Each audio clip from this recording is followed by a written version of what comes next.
Donc ici, je vais essayer de voir l'association, soit avec les résistances qu'on a déjà vues en tronc commun et avec les condensateurs qu'on va en terminale. Donc ici, si vous remarquez très bien, je vais prendre deux résistances R1 qui est de 1 kg. Maintenant, précisons seulement sur ce qui est en noir. 1 kg, je vais prendre 1 kg, 1 kg pour que ce soit très simple à calculer. Donc R1 est égal à 1 kg, R2 est égal à 1 kg. Donc j'ai ici un ohmmètre. Bon, alors, si vous voulez, avec les élèves, prenez le maximum de précision. C'est-à-dire, je vais prendre ici le calibre de 200K. Qu'il n'y aura aucun problème. Donc ici, j'ai l'ohmmètre. Voilà les deux fils. Et ici, j'ai ici des résistors. Ici, c'est 1 kg, marron, noir, rouge. Ici, j'ai marron, noir, rouge. Et ici, j'ai marron, vert, rouge. Donc là, c'est 1 kg. Là, c'est 1 kg. Et là, c'est 1,5. Donc, je vais premièrement mesurer les 1 kg. Donc, regardons là. Donc, j'ai ici, voilà. Combien ça va me donner. Voilà, regardez ici. Alors, regardez combien elle me donne 1. Voilà, vous le voyez très bien qui est 1 kg. Oui. Alors, maintenant, je vais prendre ici 1 kg. 1 kg, voilà, 1 kg. Donc ici, c'est 1 kg, c'est écrit. Là, c'est 1 kg. Voilà, vous voyez 1 kg. Je vais mesurer la deuxième, voir combien. Donc, la deuxième, regardez. Donc, je vais mettre, donc voilà, elle revient. Donc, ça, là, je vais mesurer, regardez combien, 1 kg. Voilà, c'est la voile. Vous voyez très bien, c'est 1 kg. Voilà. Donc, j'ai ici 1 kg et ici 1 kg. En série, donc je vais prendre d'ici à là 1 kg, d'ici à là 1 kg. Normalement, je dois m'attendre à 2 kg. Voilà, 2 kg.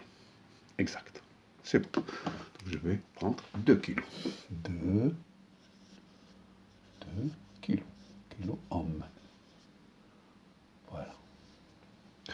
Maintenant, en rouge. Si vous remarquez très bien ici, là, regardez, en rouge, qu'est-ce que j'ai? J'ai pris 1 kg, voilà, entre parenthèses, que je vais mettre ici, entre parenthèses, voilà. Donc, je vais prendre 1,1 kg, et l'autre, c'est 1,5. Donc, 1,5, c'est le vert. Donc, j'ai ici 1. Donc, voilà, remarquez, voilà 1. Vous voyez, c'est déjà 1. Regardez là, je vais prendre l'autre qui est 1,5. Voilà, celle-là, 1,5. Regardez là combien elle me donne. Voilà, 1,5. Exact. 1,5. Donc lorsque je mets en série 1,1 et 1,5, ça va me donner combien? Normalement, vous le savez très bien. Voilà. 2,5. Exact. 2,5. Voilà, c'est bon. Donc ici, donc avec ceux qui sont entre parenthèses, c'est 2,5 kg homme. Voilà. Maintenant, allons-y en parallèle. Donc en parallèle, qu'est-ce que je vais mettre? Donc pour 1 et 1, il n'y a aucun problème. Donc 1 avec 1, les voilà. Donc je vais les torsader comme ça. Et voilà, ils ne sont pas en parallèle. Voilà. C'est 1 avec 1. Donc normalement, l'équivalent, ça doit être la moitié. Normalement. Alors regardez là. Donc j'ai ici, là. Et là, c'est combien? Ça va donner, normalement, à vous de juger. Combien ça a donné? 0,5. C'est la même chose. Donc 0,5. Le rouge. 1 kg avec 1 kg. Donc ceux qui ne sont pas entre parenthèses, ça me donne 0,5. 0,5 kg homme. 0,5. Maintenant, bon, c'est pas entre parenthèses, c'est qu'entre parenthèses, je vais prendre 1,5 et 1. 1,5 et 1. Donc voilà. Donc je vais torsader 1. Regardez, donc je vais refaire. Je vais torsader 1 avec 1,5, le même. Donc 1 et 1,5. En série, ça m'a donné 2,5, mais ici, ça va me donner, attention, faites un bon calcul, vous allez voir, voilà, et là, voilà, voilà, ça va me donner 0,6 kilo. 0,6 kilo. Alors, normalement, vous devez faire ce que vous, les calculs qui seront très simples à faire. Bon. Alors maintenant, passons au condensateur. Donc je vais premièrement commencer avec des condensateurs de faible capacité, c'est-à-dire là, je ne sais pas est-ce que vous voyez très bien, voilà, regardez là.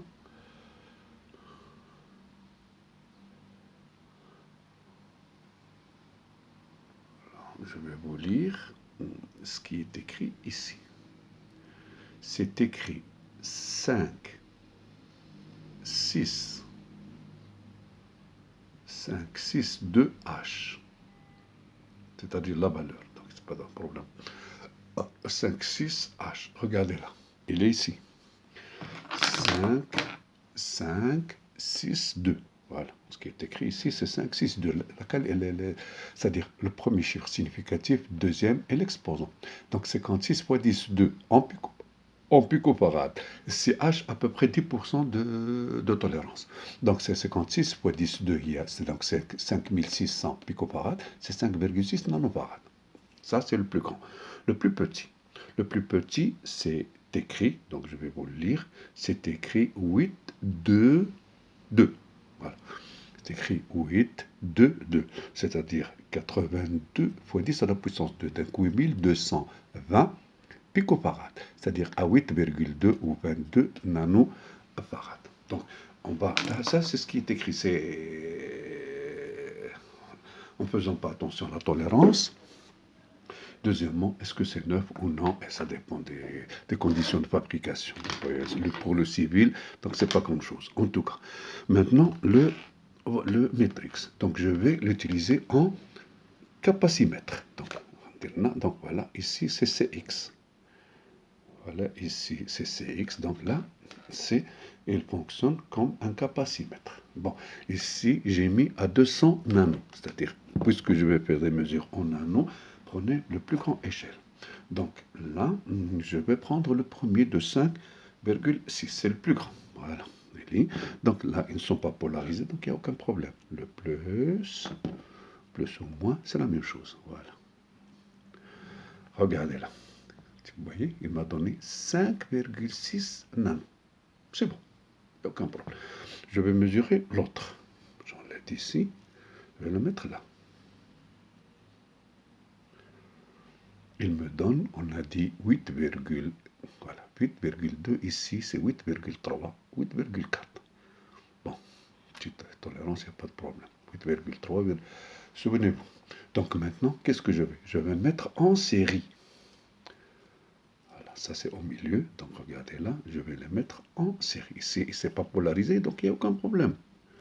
Voilà, donc je vais prendre ici, et je vais prendre là, en série. Regardez combien il m'a donné. 3,4. 3,4 nano. Voilà. Là, égale à 3,4 nanofarad. Après, on fera le calcul. Maintenant, je vais prendre en parallèle, c'est-à-dire, je vais mettre ce pôle-là avec ce pôle, donc avec le plus. Et là, donc regardez là, c'est bien. Regardez, je vais le torsader, ce sera très simple. Regardez là. Bon, là c'est en parallèle. Regardez, je vais les prendre les deux. J'ai dit la polarisation, ça n'a pas d'importance. Alors, et ici, regardez combien ça va me donner. Combien? L'ordre de 14. 14 nanos. Donc ici, c'est 14 nanofarad. Bon. normalement, vous pouvez faire votre calcul et tomber là-dessus. Il n'y a aucun problème. Alors, pour l'équivalent, c'est-à-dire en parallèle ici, ça s'ajoute. Donc 5,6 et 8,4, comme on a mesuré. Donc 8,4 et ici 5,6. Donc là, ce qui est mesuré, là c'est ce qui est écrit, mais c'est ce qui est mesuré, c'est 8,4. 8,4 et 5,6, automatiquement 8 et 5 c'est 13, 13 et 6 et 4 c'est 0, donc c'est 1, donc c'est 14. Là voilà. Là, comment je vais la trouver? C'est C1, C2 divisé par C1 plus C2. Donc, ça fois ça, divisé par ça, divisé par 4, 14, ça me donne 3, exactement. Et voilà, là,